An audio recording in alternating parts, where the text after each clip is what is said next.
kuvuganira nabo mu migani. Ati ubwami bwo mw'ijuru busa n'umwami atahisha ubukwe bw'umwana wiwe arongora. Atuma abagendanyi biwe ngo bahamagare abatorewe gutaha ubukwe banka kuza.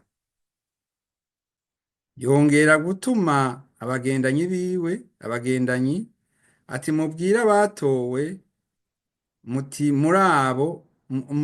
raba amazimano yiwe yayiteguye n'amapfizi n'amagumba vyiwe vyabazwe, kandi vyose birateguwe, nimuze mutahe ubukwe. Ariko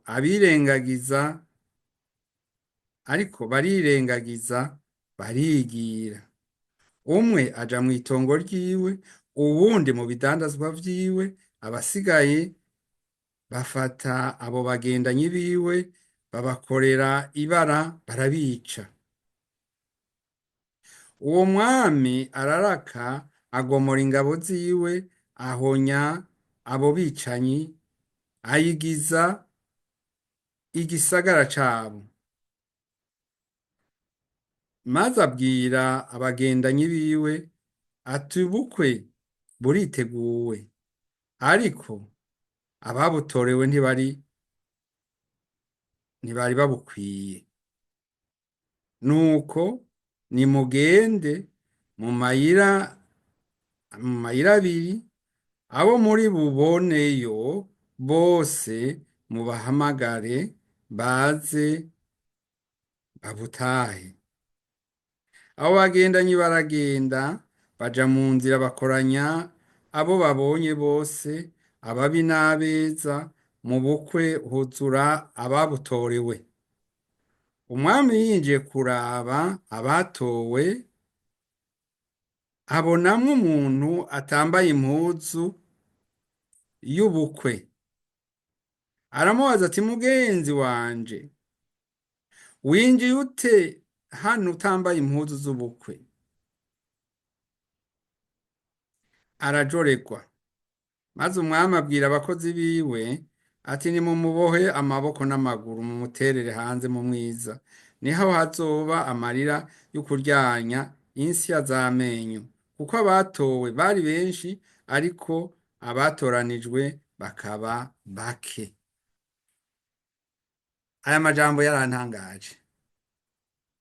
Jewe yarantangaje kubera ko ego umwami yaratumiye abantu. Mu bisanzwe umwami iyo atumiye nibaza ko ni nka perezida w'ubu canke n'umutware akomeye cane. Ku bisanzwe ntawe uvuga ngo oya, ariko aba baranse kujayo, batora ibituma. Hanyuma abandi bobo baravuga ati ahubwo nimubice nabo, bica abo bakozi b'umwami. Ni ukuvuga iki? Bari basuzuguye uwo mwami kugeza n'aho bamwicira abantu. Ariko yari afise inkomezi, kuko yarashoboye gutegeka mu bajejwe umutekano biwe, bagenda kwica abo bicanyi. Ico ni kimwe. Ica kabiri, ngo yaciye avuga ati none namwe murabizi urubanza iyo rujwenze abantu, hari ingorane zibiri zishobora gushika mu rubanza. Ibintu bigakeha, abantu bakaba benshi, bamwe bakabura rero ivyo barya canke bakabicuranwa, yaba ivyo barya yaba ivyo banywa, bakabicuranwa. Iyo bigenze gutyo naho nyene ntibiba vyoroshe, ariko ngaha naho uyu mwami yari yateguye ibintu vyinshi, abura ababimurira. nama ndabibona nko ku kazi, hari aho haza abantu bavuye kure bagategura ibintu byinshi, hama bakaza bakanambwira bati ega uraca hano kubera ko nawe utabitwara ibi duca tubita. Rero uwo mwami ayo mapfizi n'iki yari yabaze byose byari bigiye gutabwa kubera iki? Kubera ba bantu yatumiye bamuhemukiye. We yavuze ati ntibari babikwiye. Ariko ubwami bw'ijuru ngo busa nuko niko bariko barabugereranya, umwami ntiyabuza ababujamwo. Oya, yaciye atumako abandi bantu batari babikwiye, abantu bo kwibarabara ata mugambi n'umwe bari bafitaniye, arabatumako ati nimuze, muze mufate imfunguzo inzimano. Ku mwami rero hariho novuga, iyo ugiye ku mwami hari ikintu urategerezwa kubahiriza, ibijanye n'umutekano muri ico kibanza. Aho nkorera burya uri umushitsi bategerezwa guha ikarata kugira ngo ushobore kwinjirayo, ushobore no gutembera, kuko iyo uriko uratembera batakuzi barakubaza ati mbega wewe urondera iki, ndakagufata. Ego, ariko ni nk'iyo ugiye no mu gipolisi ugenda canke ahantu mu biro bikomeye, ugenda utwaye akantu kerekana ko wemerewe kugira ngo winjire aho hantu. Aha kuri uyu mwami yari impuzu, yari uniforme niko nikwibaza, ariko ngo habonetsemwo uwutarayifise. Ibi vyanteye kwiyumvira rya jambo umwami Yesu twasoma ejo bundi ngo ishengero ryateye akagongwe Yesu. Kubera iki? Kubera ko yabonye ko ngaho muri iryo shengero harimwo abantu batazi ibyo barimwo canke badakwije ibyo bategerezwa kujamwo.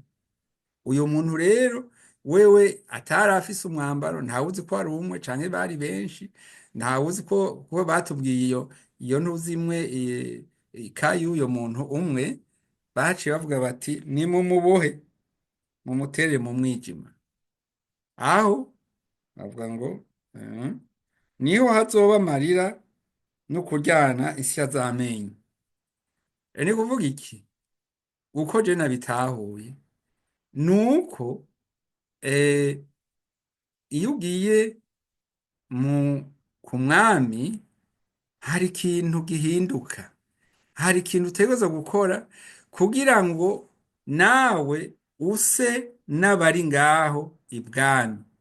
Bitabaye uko uba uhabereye ubusa, uba uriho uri uw'umwanya gusa, kuko umwami aje aca gushimira, aca aja gushimira. Yego rero uko niko ubwami bw'Imana bumeze. Benshi twese twarahawe umutumiro.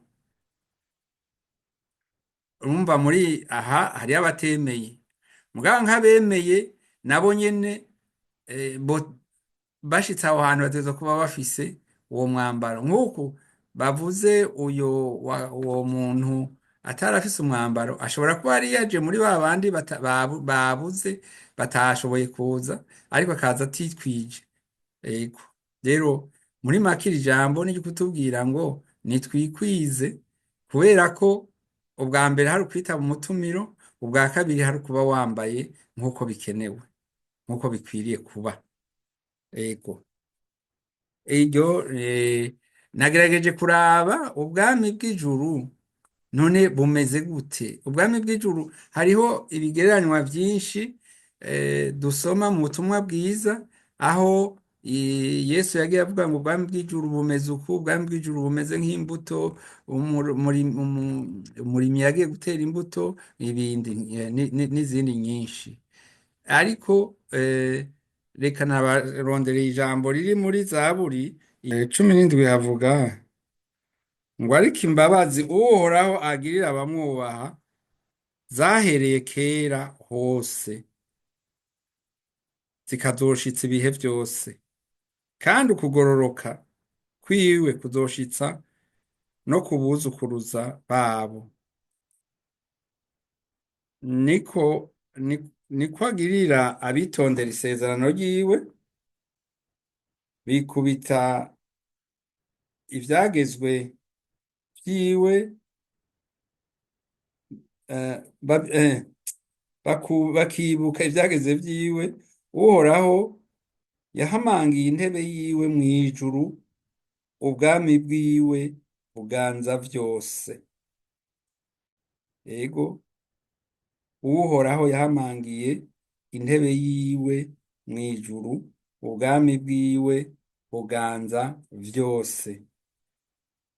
Aha ni muri Zaburi ijana na gatatu, hatubwire vy'ubwami bw'Imana.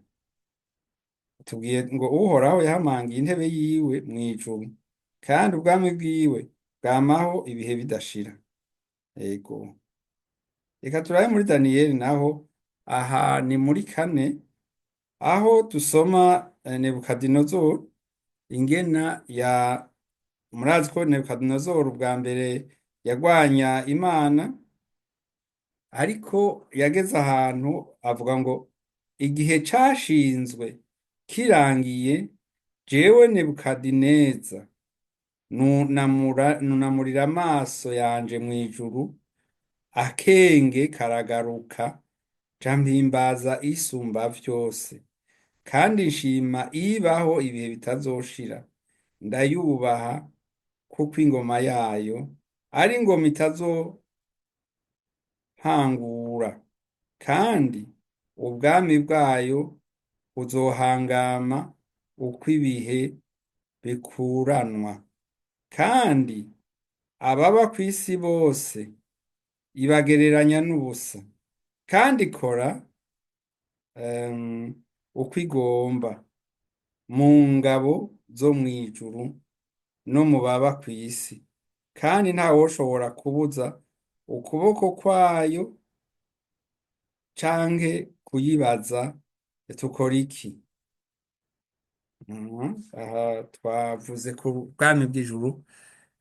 Hariho n'ahandi naho nyene muri iki gitabo nyene muri ndwi, haravuga ivy'ubwami bw'Imana. Ubwami bw'Imana naho Imana iba. Hariya mu kanya bavuze ngo nahari intebe yayo. Ego, nahari intebe yayo. Kuri ndwi 13 na 14 naho hatubwira aya majambo navuze kuri ndwi ya Daniyeli. Avuga ngo kandi mu vyo neretswe mw'ijoro nagize ntya, mbona haje uwusa n'umwana w'umuntu azananye n'ibicu vyo kw'ijuru, aza kuri wa wundi wa mbere na mbere, baramumushikiriza. Aca ahabwa inganji n'ubwami, kugira ngo amoko yose n'amahanga n'abavuga indimi zitari zimwe bamusabe. Ingoma yiwe ni ingoma itazovaho, kandi ubwami bwiwe ni ubwami butazohangura.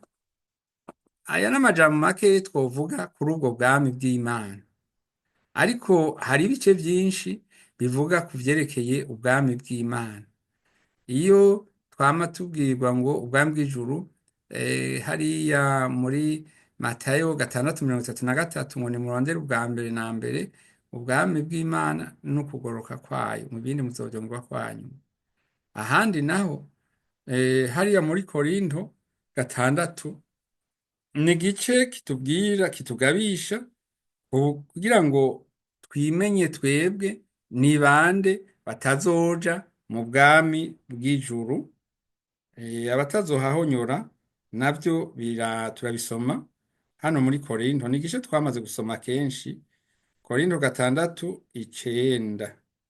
6:9, ntimuzi yuko abagabitanya batazoragwa ubwami bw'Imana. Havyisukuraga ubwami bw'Imana ni kuvuga kuzobwinjiramo.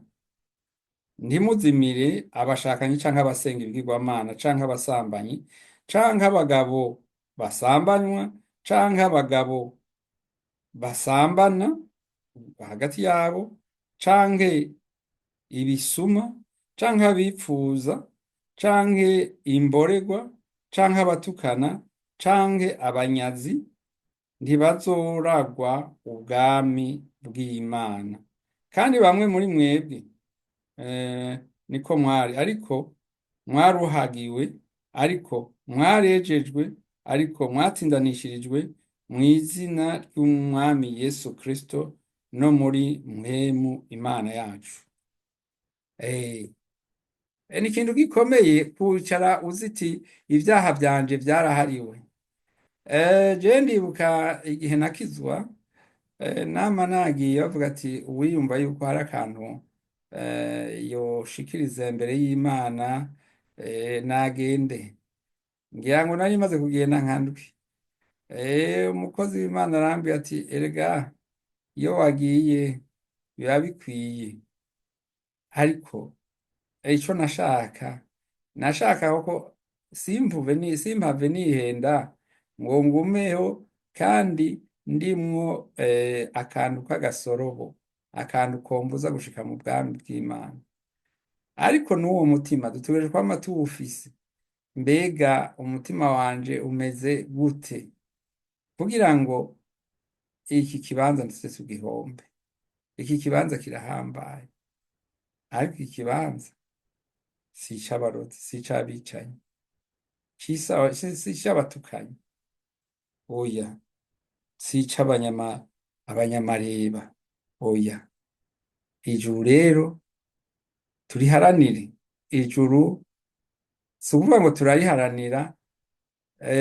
Yesu yarabivuze neza hariya muri Matayo, muri Yohana 3:16, ati kuko urukundo Imana yakunze abari mw'isi ariko rwatumye itanga umwana wayo w'ikinege. Aho ariko yivuga Yesu nyene, kugira ngo uwumwizera wese ntazapfe rubi, ariko azabone ubugingo budashira. Abonye rero ubugingo budashira, si ukubera yuko yoba yari yicaye ata vyaha yigeze akora, ariko muri Yesu niho umuntu yogerezwa, niho umuntu yogerezwa akabi kose. Kera hariya mu misozi, sinzi nk'ababa mu bisagara vya Bujumbura, hariho ibintu vyitwa amatangi ya leta, dipping tank,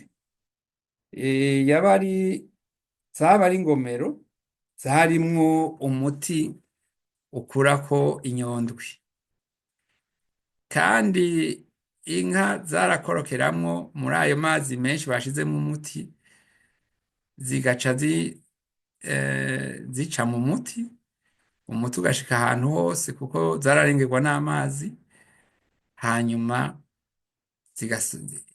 zigaca zogoroka. Iyo nka maze kwogoroka, nta inyondwi ntizaba zavuyeko zose, oya, inyondwi ntizaba zavuyeko zose, ariko mu minsi ikurikira inyinshi zarapfa. Umwungere yarakurako n'izo kumbura abonye zasigaye canke zumiyeko zarapfuye. Nico gituma nico ijambo ry'Imana rikora, riratunonosora, rikadukurako udusembwa, rikadutuma tumenya, bigatuma kandi twongera dusenga, twisabira, twihana, kugira ngo Imana itwibuke, iturabe muri ico gikorwa. Inka barazitegeka kuja mw'itangi, kuja muri ayo mazi, ariko twebwe nyene mu mutima wacu niho haza ijambo rikaducumita mu mutima, tugaheza tukagenda tugafukama kugira ngo Imana idutabare. Kandi Imana ntawe yankira guha imbabazi yazisavye, oya, Imana ntawe yankira guha imbabazi yazisavye. Twarasomye, twararavye ahantu Imana ntawo ihakana umuntu ayijeko ayambambira. Imana yipfuza yuko abantu bose iyo bava bakagera bakizwa, bakamenya ukuri. Aha Imana yifuza ko twebwe dukizwa tukazoshika mw'ijuru.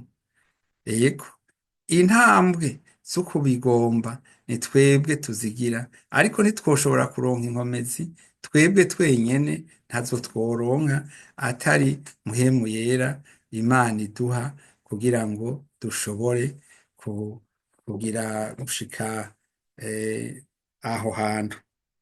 Muri Yohana gatatu canke ni Yohana gatatu, reka tuharabe Yohana gatatu, mbega si Matayo, ni Yohana gatatu, aratubwira, Yesu aramwishura ati nukuri ndabikubwire, iyo umuntu atavyawe ubwa kabiri ntashobora kubona ubwami bw'Imana. Ibi yabibwira Nikodemu Yesu ati iyo umuntu atavyawe ubugira kabiri ntashobora kubona ubwami bw'Imana. Ni ukuvuga iyo umuntu adahindutse ntashobora kubona ubwami bw'Imana. Kuvuka ubugira kabiri uhinduka uyundi muntu, ukava muri wa muntu ukaja kuba umuntu yihanye, afise icyo yavuganye n'Imana. Ego, nuko rero Yesu rero abahezagire. Reka dusome, hari ijambo rimwe ntidushobora gusoma muri Luka 17 naho 21. Luka 17 21, niryo jambo dushobora duherezako. Luka 17 21. Reka duhere kuri 20 mbere. Ibizoba mu gihe c'iherezo ni umutwe w'amajambo bavuga ngo abafarisayo bamubajije igihe ubwami bw'Imana buzozira, arabishura ati ubwami bw'Imana ntibuzoza bwerekanwa, kandi ntibazovuga batehe ngubu canke bati nguburiya, nk'uko ubwami bw'Imana kuko ubwami bw'Imana buri muri mwebwe. Amen. Nuko aya niyo majambo rero nahawe kugira ngo ndabashikirize kuri uyu munsi. Ahanini twavuze kuri uyo mwami yateguye amazimano, afise umuhungu, umwana wiwe sinzi ko ari umuhungu canke umukobwa, agize ubukwe, atumiye abantu rero baranga, abandi nabo bamwicira abakozi, hanyuma nawe arafata ingingo nk'umwami. Uyu mwami je nomugereranya nka Yesu Kristo, nk'Imana yo mw'ijuru, kuko niwe afise ijambo rya nyuma, niwe afise urubanza azoducira bivanye nuko tuzoba twaritavye umuhamagaro wiwe, bivanye nuko umuhamagaro w'Imana tuzoba twawitavye twisunze ubugombe bwayo. Yesu rero abahezagire. Reka dushime. Uhoraho Mana yacu, turagushimiye kuba watuzigamye ukadushikana kuri ino saha. Turagushimiye kuba wadukundiye kugira ngo twumve aya majambo y'ubwami bwawe. Nta kindi twipfuza atari ubu bwami. Turashaka kuzobujamwo mwami. Tuje imbere yawe mwami ngo wowe tuyobore, kugira ngo ntihaze hagire ikibura ngo tubure kubushikamwo. Turavyifuza cane kandi turabigusavye. Umwe wese mu bashitse ngaha aze ashike muri iki kibanza, kuko hari benshi batanguye urugendo batashitse. Twebwe ariko turaramirije kandi dufise n'icipfuzo co kuzoshika aho waduteguriye. Urakoze rero Mana, tugusavye tukwizeye, ni mw'izina ry'umwami wacu Yesu Kristo dusavye twizeye. Amen.